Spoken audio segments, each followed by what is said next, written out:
The bell above the cafe door barely made a sound when he walked in, the kind of child you'd miss if you blinked, if your back was turned, if you stopped believing kids like that existed. He didn't say anything, didn't move beyond the threshold, just stood there, framed by the grimy glass and the October wind curling in behind him, his too thin frame wrapped in a hoodie that had more holes than threads. Eva Marlowe wiped her hands on a towel behind the counter, pausing only because she felt it, a shift in the room, like gravity had changed direction. She turned, spotted him instantly. His eyes were the first thing that struck her, not just the deep oceanic blue of them, but the way he looked at the world, like he was already older than he had any right to be, watching, waiting, scanning for threats. He was maybe 8, maybe 9, or younger, but life had already etched shadows beneath his eyes.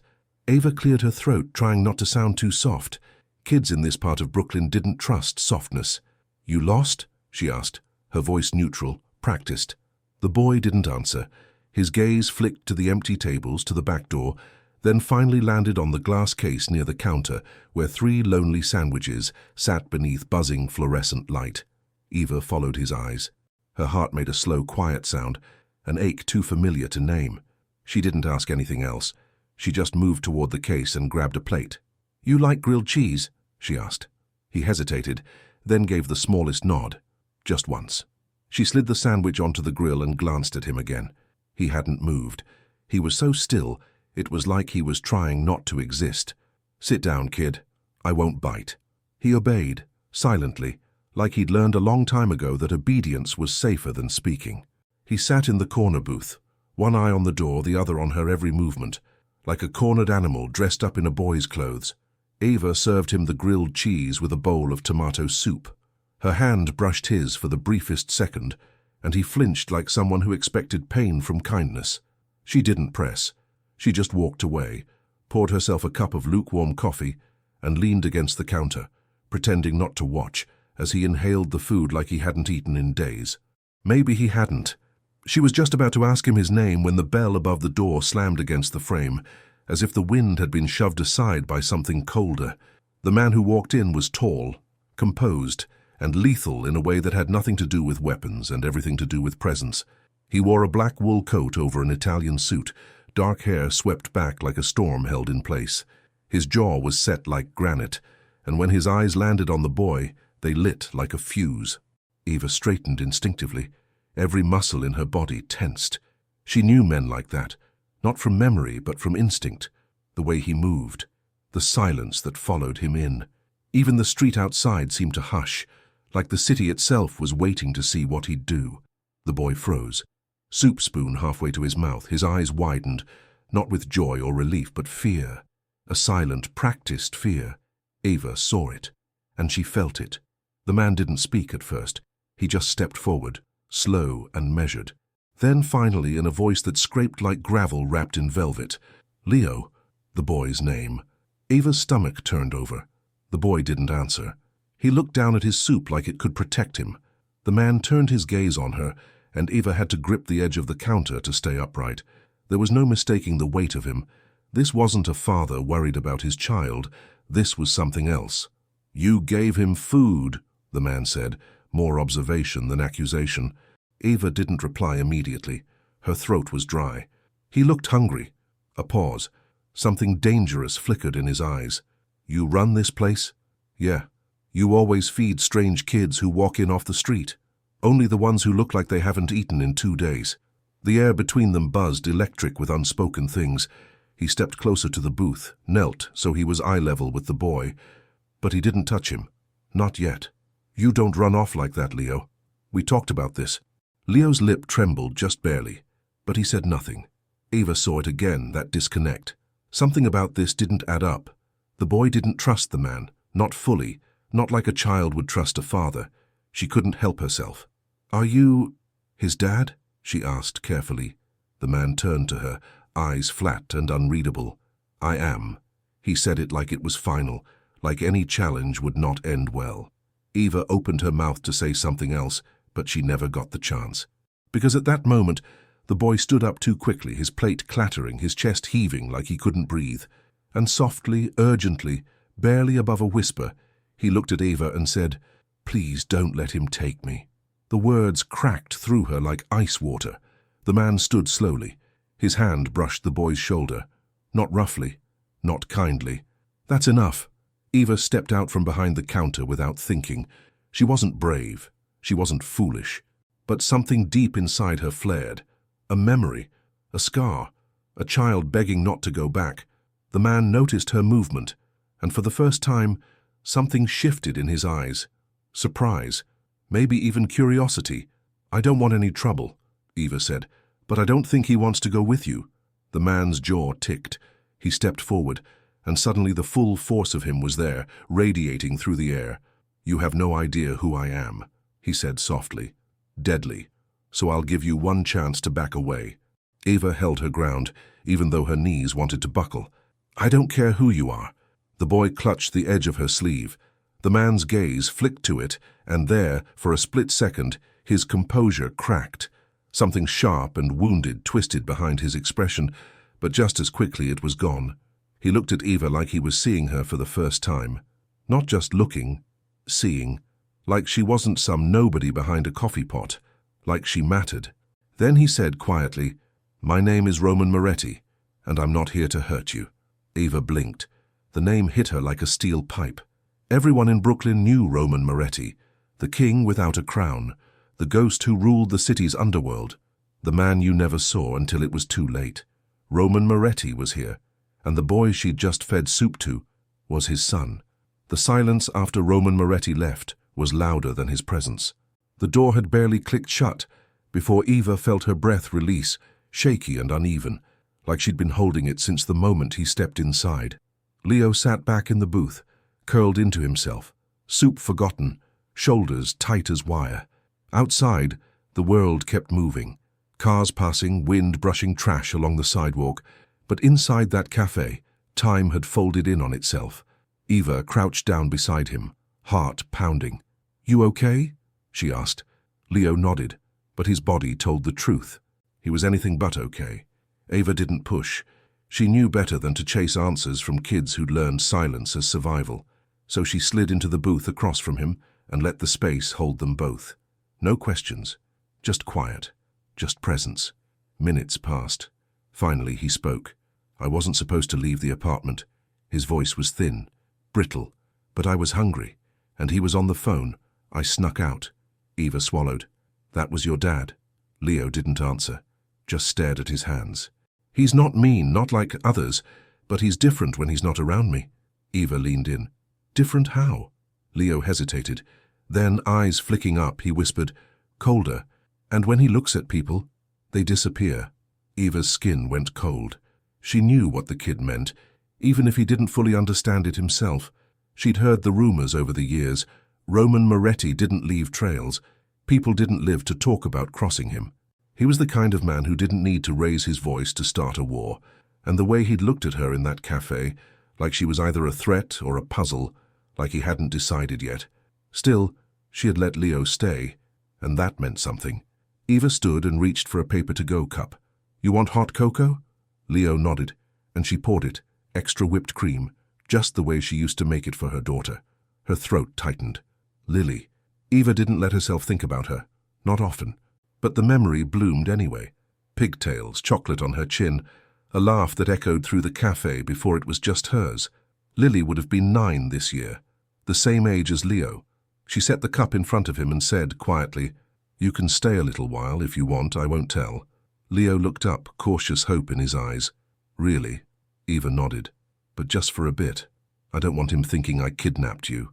Leo gave the faintest smile. It broke her in half. That night the cafe closed early. The wind had teeth in it, and the sky above Brooklyn was darkening fast. Eva sat in the back room, nursing a cup of decaf, the lights low. The floor creaked, and when she looked up, she wasn't surprised to see him standing there. Roman Moretti. No knock, no footsteps. Just appeared like the night had coughed him up. He didn't speak. He didn't have to. I didn't call anyone, Eva said. He stayed for cocoa and left an hour ago. That's it. Roman stepped forward. Every movement controlled. Clean. Lethal. I believe you. But his eyes were calculating. Not because he doubted her, but because he was trying to understand her. She felt it like heat on her skin. "I appreciate you feeding him," Roman said, "but you need to stay away from him from now on." Eva straightened. "He came in on his own." "I know. He's curious, stubborn, doesn't listen. But that's my problem, not yours." Eva clenched her jaw. "He's a child." Roman's expression didn't change, but something flickered in him. Something old. "Yes, and you don't know what it costs to keep him alive." His words landed like stones. Eva crossed her arms. "You keep him locked up in an apartment, hungry, alone." "I keep him safe," Roman snapped, the ice in his voice cutting sharp. "Which is more than most kids in my world get." The silence that followed was different this time. Thicker, more dangerous. Roman turned to leave, then paused, hand on the door. "I'm not the villain you think I am." Eva's voice followed him like smoke. "No, you're worse, because you make that boy think he owes you love." He didn't reply, just walked out, coat catching the wind, disappearing into the black. 2 days passed, then 3. Eva tried to shake the whole thing off, tried to pretend like nothing had changed, but it had. Leo haunted the corners of her mind, and Roman. He lingered in a different way, in her chest, in her throat, a man built of contradictions, power and pain, fury and restraint. She told herself to forget it, but then, late on the 4th night, she heard a knock on the cafe's back door. When she opened it, Leo stood there, shoes soaked, hoodie torn, and a bruise blooming beneath one eye. "Eva," he whispered. "I didn't know where else to go." She pulled him inside before he could say another word. The bruise on Leo's face wasn't fresh, but it hadn't started healing either. It bloomed across the soft skin beneath his left eye, purple and yellow and angry, the kind of bruise no one asks about because the answer is always worse than silence. Eva pressed a damp cloth to it, gently, her hands shaking just enough that he noticed. But Leo didn't flinch this time. He just stared at her, eyes dull like cooled ash, and said nothing. The back kitchen of the cafe was quiet except for the hum of the freezer and the soft clink of the spoon in the teacup she made for him. Peppermint and honey. Her mother used to swear it healed everything. She wasn't sure if that had ever been true. Eva didn't ask what happened. Not yet. She just kept pressing the cloth and whispering, "It's okay," like maybe saying it enough would make it real. Leo finally spoke, voice small. It wasn't him. Eva didn't understand. "Roman." Leo nodded. "He didn't hit me. He'd never... He's scary, but not like that." "Then who?" Leo hesitated. His fingers tightened around the mug. "One of his men. I guess I said something I wasn't supposed to. He left me with them for a meeting. They didn't like how I looked at them." Eva felt her stomach twist into something sharp. Rage bloomed hot in her chest, fast and unrelenting. Her own past knocking again, like a fist on a locked door. "He left you alone with men who hurt you." Leo nodded again, but this time he didn't look at her. He stared out the small kitchen window where the fire escape framed the alley, and the Brooklyn night stretched black and endless. "I thought maybe I could stay here again, just for a night." Eva didn't hesitate. "You're not going anywhere." He blinked, surprised. "But I said you're staying. End of story." Leo looked at her like he was trying to believe her, and for the first time, maybe he did. She let him sleep in the old storage room upstairs. She dragged out the fold-up cot, layered it with blankets, brought up a lamp and a battered copy of The Velveteen Rabbit. It used to be Lily's. Eva hadn't touched it in years. When she tucked Leo in, he clutched the book like it might disappear. "Eva?" he whispered into the dark. "Yeah? If he comes back, will you make him go away?" Eva didn't answer right away, because the truth was, she wasn't sure she could. But she sat on the edge of the cot, brushed his hair back and said, "I'll do whatever it takes to keep you safe." And somehow, that was the only promise that mattered. The next morning, he was still asleep, when Roman Moretti walked in. This time she didn't flinch when the bell above the door rang, didn't smile, didn't move from behind the counter. Roman stepped in like he always did. Calm, dark coat brushing the floor, expression unreadable. But there was something different in his eyes. He looked tired. "Where is he?" he asked. Eva didn't answer. Roman's jaw twitched. "Eva. Upstairs. Sleeping. He showed up last night, bruised and alone. If you have a problem with that, call Child Protective Services." Roman's eyes darkened. "Don't be naive." You think the state can protect him from the people looking for me? I think, she said quietly, that you left your son with men who hurt him, and now he's scared to go back. Roman stepped closer. They'll be handled. That bruise says otherwise. His silence spoke louder than his threats ever could. Eva took a breath. He doesn't want to go back. I won't make him. You think you can protect him? Roman asked, voice low. You think feeding him soup makes you family? I think someone needs to care more about who he is than what he represents. Roman blinked. That landed deeper than she expected. He reached into his coat, pulled something out. A worn silver pendant on a chain. He held it out. I gave this to his mother before she died. He won't wear it. Eva stared at the necklace but didn't take it. He's not a possession, she said. You don't get to fix this with gifts. Roman looked at her then, really looked, and for the first time, Eva saw it. The grief, the regret, the man beneath the myth. He spoke softly. I've killed men for less than how you're talking to me. She held his gaze. Then what are you waiting for? A long beat. Then Roman did something unexpected. He smiled. Not wide, not warm, but real. You've got more fire than I thought. Eva didn't return it. You're not scaring me away. Roman turned, paused halfway to the door. I never meant to scare you. That's the problem. And then he was gone again. That night, Eva dreamed of fire. Not flames, but smoke. Smoke so thick it choked her lungs and pulled her back into the worst night of her life. The night she lost Lily. A night she never talked about. Not even to herself. She woke up with her hands clenched into fists, heart racing, and the image of a child screaming her name still echoing in her skull. She got up, made coffee, poured 2 cups. Leo shuffled into the kitchen 10 minutes later, rubbing his eyes. Did he come back? Eva handed him the cup. He did. What did he say? She hesitated. That he didn't mean to scare me.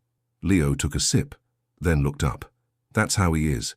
He doesn't mean to hurt people. But he does. Just by being him.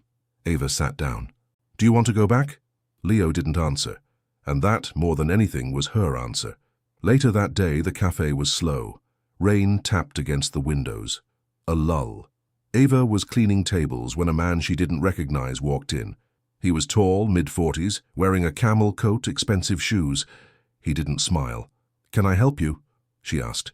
The man looked around, then leaned in, voice low. You've been seen with Roman Moretti. Eva froze.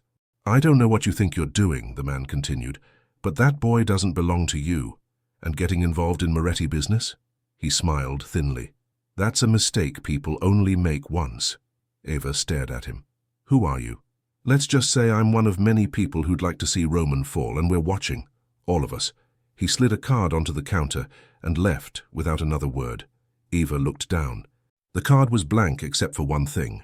Blackthorn. The name pulsed in her mind like a wound reopening. That night, Eva locked the cafe early. Rain turned to thunder, low and constant. She checked Leo's room 3 times, and when she finally sat at the counter with her hands around a mug, she whispered to the empty room, He's not safe here anymore. And for the first time, she wasn't talking about Leo. She was talking about herself. The storm didn't let up for 3 days. It swept across Brooklyn like a baptism, washing the streets in oil-slicked rain and choking the gutters with dead leaves and secrets. Eva barely left the cafe. The windows fogged from the heat inside, and the lights flickered when the wind howled down the alley. It was the kind of weather that made you feel like the city was holding its breath. Leo was quiet, but not withdrawn. He helped wipe tables, dried cups without being asked, even made her laugh once when he tried to replicate her stern customer voice. But there was a weight behind his smile now, a knowledge a child shouldn't have to carry. And Eva, she felt herself folding around him like armor. She didn't say it aloud, but she knew. She wouldn't give him back, even if it cost her everything. On the 4th night, the knock came just after closing. 3 soft raps, not aggressive, but not asking permission either. Eva didn't need to look. She felt it in her chest. She opened the door slowly, the overhead light casting a pale gold halo across the threshold. And there he was, Roman Moretti, soaked in rain, black coat heavy on his frame, eyes dark with something too tangled to name. He looked exhausted, not in body, but in soul. You shouldn't be here, she said, voice barely above a whisper. Roman stepped in anyway. She shut the door behind him, slow and certain. "I heard about the man who came," he said. Eva raised an eyebrow. "The one from Blackthorn?" Roman's mouth pulled into a thin line.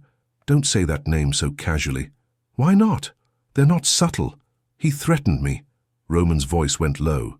"You shouldn't be in the middle of this." "You put me in the middle of this," she snapped. "The moment your son walked through my door." Roman flinched, not visibly, but Eva saw the shift, the tightness at the edges of his mouth. Silence wrapped around them. Then Roman stepped closer, gaze locked on hers. "You think I planned this?" he asked. "You think I wanted Leo near anyone? That boy is the only clean thing I've got left. And the second I let him near someone normal, someone kind, I put a target on their back." Eva folded her arms, but her voice had softened. "Then why did you let him stay?" Roman looked down, rain dripping from his sleeves.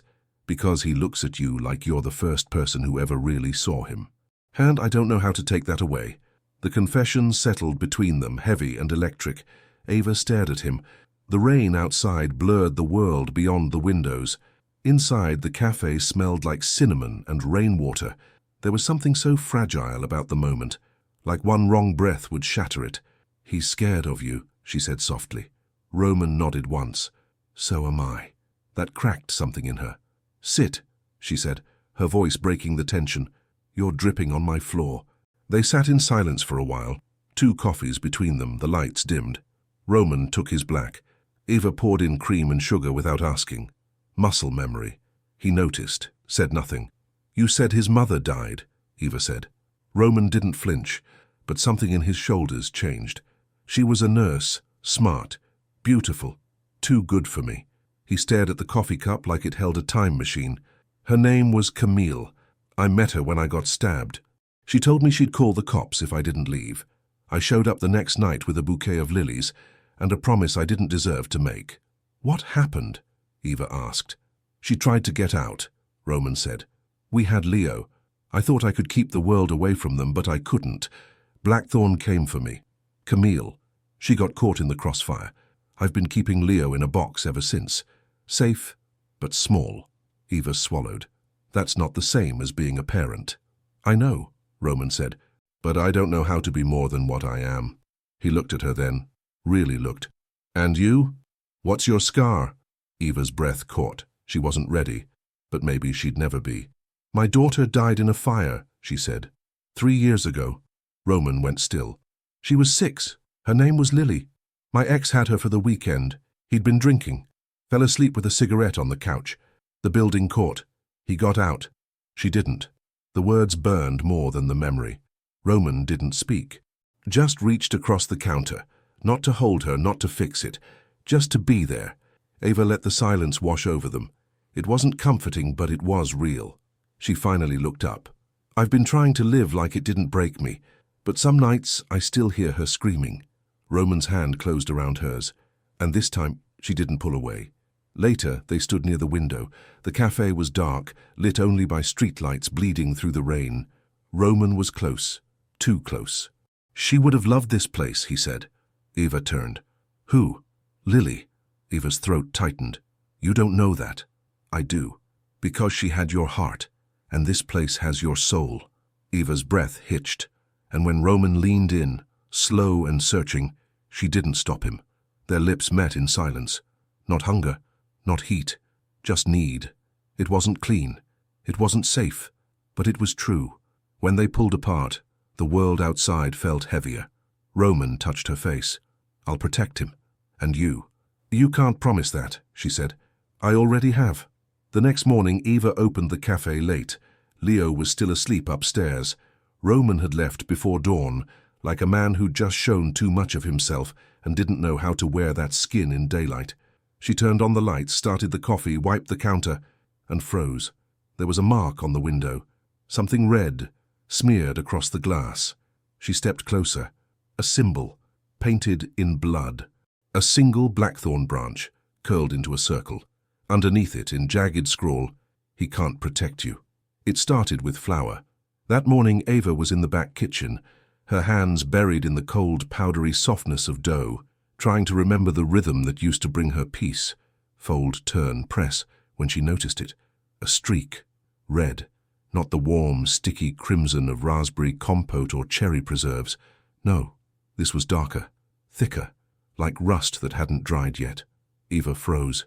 It was on the prep table, a smear no longer than a finger, not enough to scream, just enough to whisper. She followed it. Another drop by the refrigerator, one more near the door. It wasn't there last night. She hadn't imagined it. Someone had been inside. She wiped her hands, the sound of the sink rushing like a waterfall in her ears. Her breathing went shallow. Then she bolted upstairs, 2 steps at a time. Leo. The storage room was empty. Her heart split clean in half. "Leo!" she screamed this time, loud enough that her voice cracked. Then a small sound from the bathroom. She yanked the door open, and there he was, curled on the floor, knees to his chest, eyes wide. His lip was bleeding. Not a lot, but it was enough. "Eva!" he gasped, and she was already pulling him into her arms. "They were here," he whispered. "I heard them. I didn't move. I didn't make a sound." Eva tightened her grip, scanning the hallway. "How did they get in?" Leo's voice cracked. "They unlocked the door like they already had a key." By noon, Roman was there. He didn't knock, he didn't wait. He came through the alley door like a hurricane in a tailored coat, and for the first time, Eva saw panic in his eyes. Real, human panic. Leo ran to him, not out of joy, but desperation. "They came," Leo whispered. "They were here." Roman held him tight. I know, baby boy. I'm here now." Eva stood back, watching them. The contrast was surreal. A Mafia king holding a frightened child, like he was the last soft thing in the world. When Roman finally looked up at her, his voice was grave. "I told you they wouldn't stop. Why didn't you warn me they had access?" "I didn't know," he said. "But I do now." Eva's fists clenched. "What does that mean?" Roman glanced toward the kitchen, then lower, toward the floor, toward the flour, where footprints still stained the white. "It means someone on my crew turned." They moved into his world that night. Roman's safe house wasn't what Eva expected. It wasn't a steel bunker or a penthouse with sniper guards on the roof. It was an old brownstone in Carroll Gardens, tucked behind ivy-covered brick and a wrought-iron gate. The kind of house that looked like it belonged to an aging professor, not a man who ran a city's underworld. Roman's men swept the perimeter, armed, controlled, unsmiling. Eva didn't speak during the ride. She sat in the back seat with Leo asleep on her lap, Roman beside her, his hands pressed together, jaw tight, mind racing in silence. When they arrived, Roman helped carry Leo in, gently, like he was glass. Eva watched as he led them up the stairs and into a room that didn't smell like danger. It smelled like sandalwood and old books. The bed was made, the curtains were drawn, and the bookshelf was filled with children's stories. She looked at him. "You've had this ready." Roman nodded once. "Since he was born." Eva stared at the shelf, at the lion, the witch and the wardrobe, the secret garden where the wild things are. "You never brought him here." Roman's voice dropped. "I was afraid if I let him close to something I cared about, they'd take it from me." Eva turned to him, fury rising again. "So you kept him in a gilded prison and thought that was safer?" Roman stepped closer. "I don't know how to love right, Eva. I only know how to protect." His voice cracked, just enough to feel real. Eva didn't move. She didn't forgive. But she saw him, not the boss, not the threat, just the man. Later that night, Roman met with his consigliere in the study, a room lined with maps and red string. Eva wasn't supposed to hear, but the walls weren't thick. "They marked her café," said the consigliere. "They want to rattle you." "They did more than that," Roman replied. "They bled inside it." "Do we retaliate?" "No, not yet. We wait." "For what?" "For the traitor to come closer. He thinks he's invisible." "And the girl." There was a pause. Then Roman's voice, low and steady. "She's not a girl." A silence followed. "She's mine." Eva stood in the hallway, heart in her throat. Something about the way he said it, not possessive, not entitled, just certain, like he'd already chosen. 2 nights passed. Leo began to relax.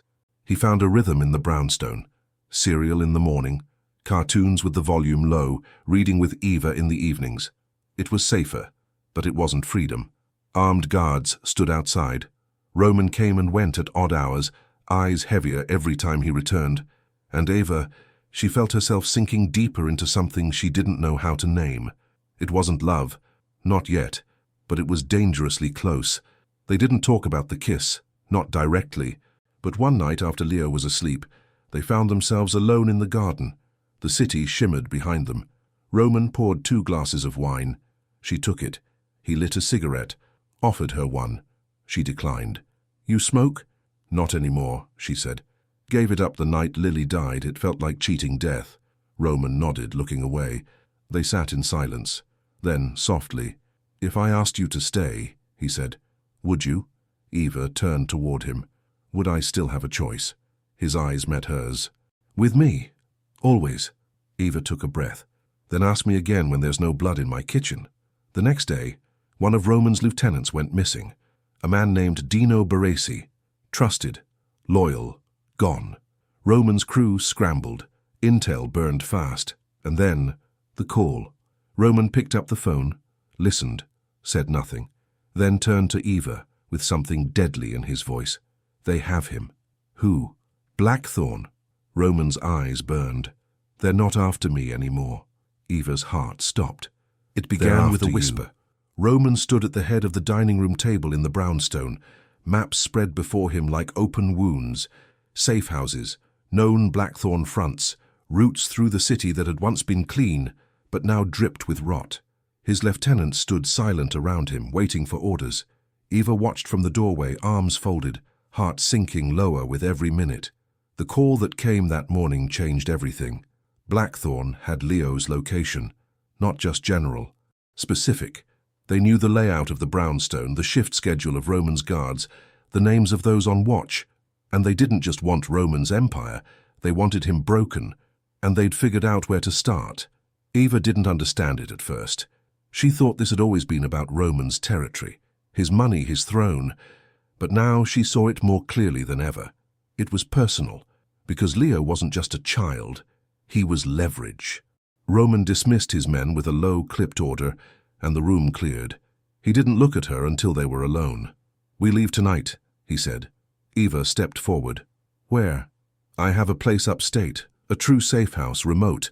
I should have brought you both there sooner." "What about your crew?" Roman's voice hardened. "I no longer trust most of them." Eva hesitated. "And if they follow?" "They won't find us." She studied his face. There was something cracked in him now. Not broken. No, Roman Moretti didn't break, but chipped, worn, human. "You really think we'll be safe?" she asked. Roman met her eyes. "Not forever. Just long enough." They packed that night. Eva's hands shook as she folded Leo's clothes into a small duffel. She grabbed the photo from the nightstand, the one Leo had drawn. Her, him, and Roman standing in front of the cafe, stick figures and all. She tucked it into her coat. Outside, the wind screamed against the windows like the city itself was trying to hold them back. Roman loaded the SUV. He didn't speak. He hadn't said much all day. His mind was elsewhere, calculating escape routes, exit strategies, death tolls. Eva was about to go upstairs when she saw the back door slightly ajar. A sliver of cold air licked the hallway. Her blood went ice cold. She turned slowly, reaching for the drawer, the one Roman kept a Glock in, and pulled it open. Empty. Her breath caught. "Leo!" she shouted, heart suddenly pounding so hard she could barely hear her own voice. No answer. She tore through the house, each room colder than the last. Then she heard it, the basement door creaking. She found him standing at the bottom of the stairs, his face pale in the darkness. He wasn't alone. A man stood behind him, one hand on his shoulder, the other holding the gun that had been missing from the drawer. "Evening, Miss Marlowe," said the man. "Dino Baresi, Roman's missing lieutenant, the traitor." Leo's face was stiff with fear, but he didn't cry. Eva stepped forward. "Let him go." "Not yet," Dino said. "Roman needs a lesson. You're going to help teach it." She raised her hands. "You don't want to hurt him." "Don't I?" Dino sneered. "He's the heir, isn't he? The little prince of the underworld." "Let him go and I'll stay," Eva said. "Take me instead." Dino smirked. "You think you matter that much? I know I do." And then, footsteps behind her. Roman. He came down the stairs like a shadow given form, gun raised, eyes ablaze with something between vengeance and heartbreak. "Let him go," Dino laughed. You finally made a mistake, boss. I make mistakes all the time, Roman said calmly. But not when I pull a trigger. Dino shoved Leo forward, hard, and raised his weapon to fire. It happened in a blink. Eva lunged. The shot went off. Glass shattered. Leo screamed. Then Dino dropped. A bullet in his throat, blood flooding down his shirt. Roman didn't miss, but Eva was on the ground. Her hand clutched her side. Blood seeped through her fingers. Leo crawled to her, sobbing. Eva! Eva, stay awake! Roman fell to his knees beside them, pressing his hands to the wound. No, no, no, stay with me, stay with me. Eva's vision swam, but she smiled. He's safe. That's all that matters. Roman's hands shook. You're not dying on me, Eva. Not now. Not after everything. She touched his face. Promise me, now keep him out of the dark. Roman's voice broke. I swear it. And then everything went black. She woke up 3 days later in a hospital far from the city. Roman was asleep beside her bed, head bowed, hand holding hers like a prayer. She whispered his name. His eyes flew open. Relief crashed through him like a wave.